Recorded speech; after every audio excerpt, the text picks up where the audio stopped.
ভারত থেকে অনুপ্রবেশের ঘটনা বেড়েই চলেছে। গত কয়েকদিনে দেশের বিভিন্ন সীমান্ত দিয়ে শত শত নারী, পুরুষ ও শিশুকে বাংলাদেশে ঠেলে দিয়েছে ভারতীয় সীমান্তরক্ষী বাহিনী, বিএসএফ ও ভারতীয় পুলিশ। এ নিয়ে সীমান্ত এলাকায় দেখা দিয়েছে উদ্বেগ। প্রতিনিধিদের পাঠানো তথ্য ও ছবি নিয়ে ডেস্ক রিপোর্ট। চলতি মাসেই খাগড়াছড়ির পার্বত্য জেলার বিভিন্ন সীমান্ত দিয়ে ৩ দফায় ১০৪ জনকে বাংলাদেশে পুশ ইন করেছে ভারত। সবশেষ গত ২৬ মে ভোরে মাটিরাঙ্গা উপজেলার আচালং সীমান্ত দিয়ে ৫ পরিবারের ১৯ জন নারী, পুরুষ ও শিশুকে ঠেলে দেয় বিএসএফ। এর আগে ৭ মে মাটিরাঙ্গা ও পানছড়ি সীমান্ত দিয়ে ৮০ জনকে পুশ ইন করা হয়। এছাড়াও ২২ মে রামগড় সীমান্ত দিয়ে একই পরিবারের ৫ জনকে বাংলাদেশের ভূখণ্ডে পাঠানোর ঘটনা আছে।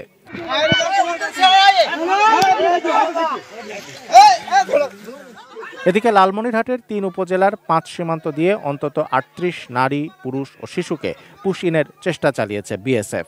বুধবার ভোরের দিকে একযোগে এসব মানুষকে পুশ ইন করার চেষ্টা করা হয়। তবে বিজিবি ও স্থানীয় গ্রামবাসীদের বাধায় তারা কাঁটাতারের বেড়ার পাশে ভারতীয় অংশে অবস্থান করছে। এ ঘটনার পর টহল জোরদারের পাশাপাশি বিএসএফকে পতাকা বৈঠকের আহ্বান জানিয়েছে বিজিবি।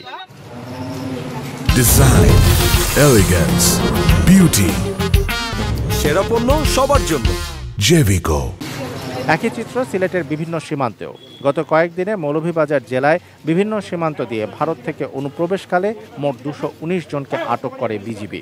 এরই মধ্যে জৈন্তাপুর ও জকিগঞ্জ সীমান্ত দিয়ে ৬৬ জনকে ঠেলে পাঠিয়েছে বিএসএফ।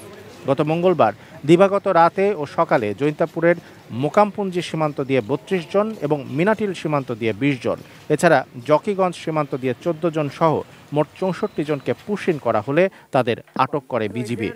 এর আগে গত ১৪ ও ২৪ মে সিলেটের কানাইঘাট সীমান্ত দিয়ে ১৬ ও ২১ জনকে এবং ২৫ মে বিয়ানীবাজার সীমান্ত এলাকা দিয়ে ৩২ জন পুশ ইনের ঘটনা ঘটে।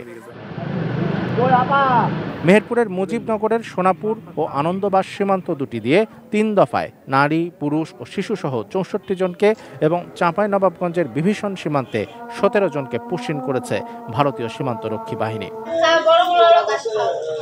হঠাৎ করে কেন এই ধরনের পুশ ইনের ঘটনা বাড়ছে তা নিয়ে জনমনে দেখা দিয়েছে প্রশ্ন এবং উদ্বেগ, উৎকণ্ঠা।